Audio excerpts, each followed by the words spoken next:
Ei, Sartor, olha lá seu brinquedo ressuscitado, novo em folha. Prontinho. Vamos ver você derretendo o bichão lá na SPA, hein? Salve, rapaziada, bem-vindos a mais um vídeo. Meu nome é Matheus Sartor. Seguinte, esse vídeo então vou atualizar vocês finalmente da situação do S14, né? Como vocês já devem ter percebido, faz bastante tempo aí que tá sem vídeo aqui no canal. Então chegou a hora de dar o feedback pra vocês. Muita gente já sabe que me segue lá no Instagram. Se você não me segue, segue aqui, que você vai ficar por dentro do que rola ao vivo, né? Que no YouTube acaba às vezes demorando e tal, porque envolve ter que fazer um vídeo maior, edição e tal. E lá no Story eu vou soltando, né? Praticamente ao vivo tudo que vai acontecendo.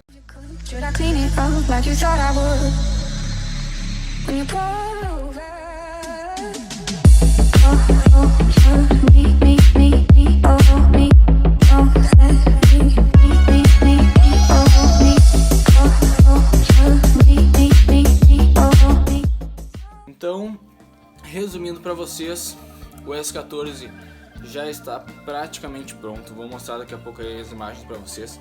Mas primeiramente eu queria agradecer aí a todos vocês que ajudaram, que deram uma força. Sem vocês isso não estaria acontecendo. E eu não digo nem só pela questão financeira, né, do custo de arrumar o carro. Logo que deu o incidente no S14, a vontade de largar de mão era muito grande. Eu teria largado com certeza. E a única coisa que me fez não ter largado de mão foi a quantidade de gente. Eu não imaginava que ia ser tão forte. Quantidade de gente mandando mensagem, querendo ajudar. Então isso meio que criou, né, a obrigação que eu não poderia desistir.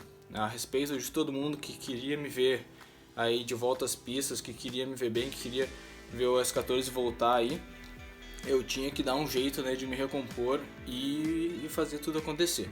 Então eu queria agradecer a todos, não só quem comprou adesivo, quem participou na vaquinha, todo mundo. Teve muita gente que eu tentei responder a todos no direct e tal.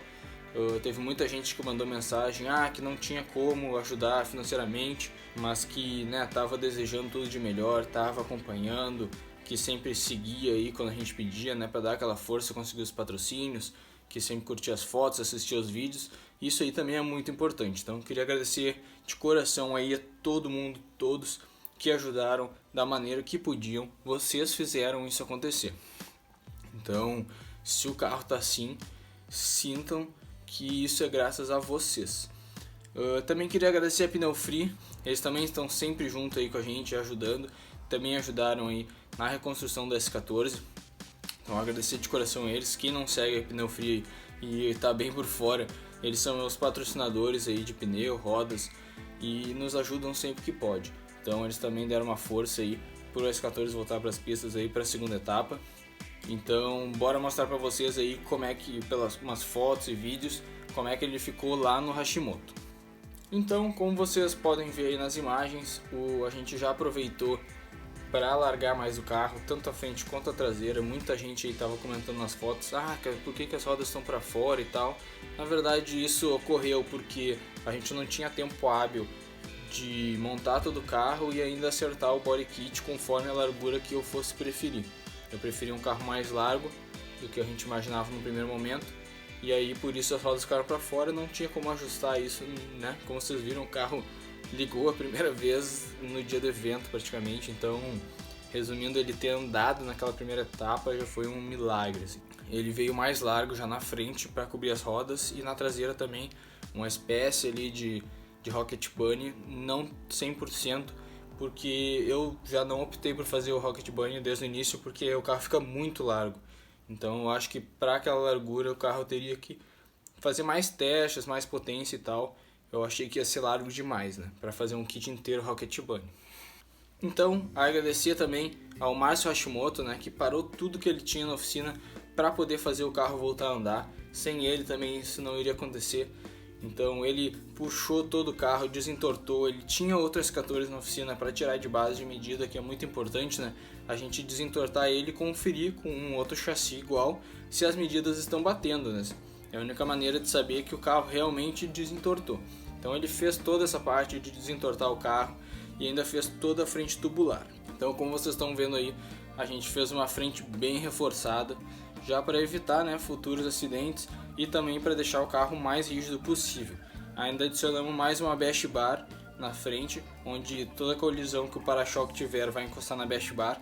Como vocês podem ver, a Bash é só um ferro, porque justamente a moral da Bash Bar é ela bater e entortar, e com isso ela dissipar aquela energia e para não ir pro chassi, né?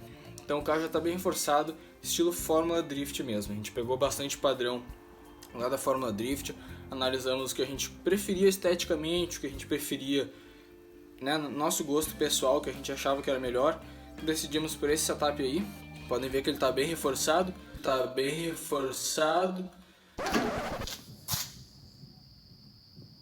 Canhão de guerra agora, hein, mano? Então acredito que nessa questão aí estrutural ele vai estar 100% desentortado e bem segurado. Não teria por que ele ter algum tipo de problema futuro, né? Isso a gente vai saber só na prática aí ao longo da temporada, porque o que muita gente me falou, pessoas que já tiveram esse tipo de acidente, que mandaram mensagem, era que o carro, apesar de quando tu desentorta ele, a carroceria fica mais mole, né? E com isso ele volta a sair das medidas. Por isso a gente reforçou bastante, na esperança aí de que ele se mantenha, e acredito que sim, está bem estruturado.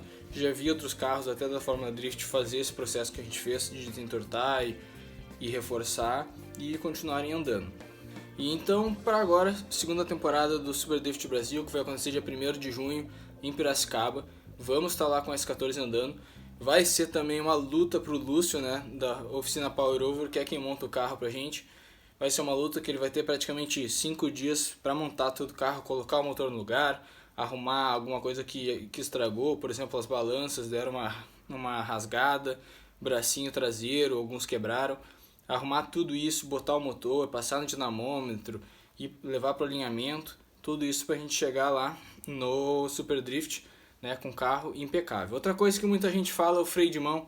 Também já resolvemos isso. Quando eu fui agora para os Estados Unidos, já comprei um freio de mão top. Então, a princípio, é para já sanar esse problema, para a gente chegar lá 100%. E outra pergunta aí que muita gente faz é sobre alinhamento, potência, especificações aí do S14 em si. Na primeira etapa, como muita gente percebeu, meu carro não estava soltando muita fumaça, pois estava com bem pouca potência. Como a gente ligou o carro praticamente no dia do evento, acertamos ele literalmente no domingo do evento, era perigoso pegar e socar um monte de potência num carro que a gente nem passou no dinamômetro, nem conferiu nada, nem andou mais vezes para conferir caso desse algum problema no meio da pista, né? Então a gente optou por andar com bem pouca pressão, bem pouca cavalaria, só o suficiente mesmo para conseguir descer a montanha, para não correr riscos de estragar o carro, né? Então eu andei na primeira etapa do Mega Space com 0,9 de pressão. Isso aí é um pouco mais de pressão só que um JZ original. Então eu estimo que eu devia estar ali com uns 300 cavalos na primeira etapa. Só o suficiente mesmo, como foi para vocês, para descer a montanha. Nada exagerado. Até porque como eu estava sem freio de mão, não adiantava muito ter muita potência, porque eu não ia conseguir desacelerar o carro, né? Para a segunda etapa agora de Piracicaba, a ideia já é botar ali 1,4 kg para chegar ali próximo dos 450 cavalos de roda, né? Que a gente acredita que está de bom tamanho, ainda mantém a segurança do motor, sem precisar forjar e tal, né? Porque a gente também não pode botar lá 600 cavalos, por exemplo, o carro do Eric Médici tem 600 cavalos, só que é forjado, tem toda uma preparação, né? O meu 1JZ é praticamente original, a gente só trocou a turbina, trocou bobina, mudamos para álcool, mas o resto do motor é totalmente original, então a gente também não pode abusar demais por enquanto. Referente ao alinhamento, não tinha como ter uma certeza, né? Logo na primeira etapa, nunca ter andado com o carro. O alinhamento que eu fiz foi o seguinte: a gente botou menos 6 graus de cambagem, que seria o suficiente para chegar próximo a quando o carro está no batente, o pneu 100% reto, né? Vocês podem ver que ele toma um pouco nas fotos, mas eu acho tranquilo isso, eu não acho que tem que estar 100% no batente, porque a gente não anda no batente, né? A gente anda num meio termo. E eu até acho, opção minha, não sei se eu estou certo, que no batente até é bom ele tomar um pouco para escorregar a frente e o carro não rodar. Então a gente botou menos 6 graus de cambagem, 7 graus de caster, na traseira eu botei meio grau positivo, que a galera viu que estava bem positivo, mas é só meio grau. Eu talvez até vou reduzir isso um pouco, porque a ideia era botar meio grau positivo e deixar a traseira bem mole, estilo a que o João Barion tá usando, assim, não tão mole quanto ele usa, mas um pouco mole sim, para quando acelerar o carro dar aquela sentada, e com isso ficaria 0 graus quando estivesse acelerando. Como eu tinha pouca potência, a gente não amoleceu, a gente deixou a traseira bem dura para que o carro tivesse um pouco menos de tração, para conseguir empurrar com 300 cavalos os pneus Momo M3 aí 245/18, que eu achei um grip absurdo. Pneu, então, quando a gente tiver potência, tudo certinho, nossa, o carro vai voar. O pneu tem muito grip mesmo, não acreditei. Já estavam me avisando, né, o pessoal da Pneu Free, que era um pneu que a galera usa no Track Day aí, que é um pneu que vira tempo, um pneu bom, e realmente eles estavam com razão, um pneu com muito grip. Então, agora para a segunda etapa, conversei aí com o pessoal lá de fora, perguntei pro João também, que ele tá correndo lá fora, então tá tendo bastante experiência, sobre algumas coisas do meu alinhamento, né? Então eu optei aí por baixar um pouco o caster, eu tava com 7 graus, vou baixar um pouco para uns 6 graus para testar, porque o volante do meu carro ele volta fácil, só que ele é bem leve, eu praticamente não senti as rodas. Então, em alguns vídeos, algumas passadas, até o Lúcio me falava, a minha roda eu tava mexendo muito a roda no meio da curva. Tipo, vinha descendo, em vez de estar a roda cravada assim, e o carro indo, eu mexia muito a roda. Isso fica feio, perde ponto. Então, para tentar solucionar isso, deixar o volante um pouco mais pesado, a gente vai tentar baixar o caster, talvez baixar a pressão do pneu, para tentar eu sentir melhor o carro, né? Mas acredito que para a pista de Piracicaba isso vai estar bem tranquilo. É uma pista relativamente mais fácil que o Mega Space, né? Eu diria que o Mega Space é uma das mais difíceis aí da temporada, então ainda mais sem freio de mão e tal. Então Piracicaba eu acredito que vai estar tranquilo. Tô focando aqui bastante no simulador, tô treinando bastante aí com o Adriel. Ontem eu treinei com o Bruno Bar, ele até vai soltar um vídeo no canal dele, eu imagino. A gente treinando aí para a segunda etapa em Piracicaba no simulador. Tem o meu carro aí, eu vou deixar aqui na descrição. A gente fez o meu carro, eu testei, acertei ele certinho para estar bem parecido com ele na vida real. Então a gente está treinando bastante no simulador. Como não tem essa possibilidade, né, de estar treinando com o carro, então eu acredito que eu até vou soltar mais algum vídeo aí ao longo da semana para vocês, mostrando meu treino no simulador e tal, a minha opinião, o quanto isso realmente ajuda na vida real, qual que é a minha setup e tal. Então esse é o feedback aí que eu tenho para passar para vocês, né? E mais uma vez agradecer do fundo do coração a todo mundo que ajudou, que mandou mensagem, que segue a gente, curte os vídeos e tal. Muito obrigado a todo mundo que ajudou da maneira que pôde. Vocês fizeram isso acontecer. Eu posso afirmar isso com 100% de certeza, que se não fosse vocês, com certeza a gente não estaria aí na segunda etapa, muito menos com o S14. Então mais uma vez, muito obrigado de coração a todo mundo que ajudou.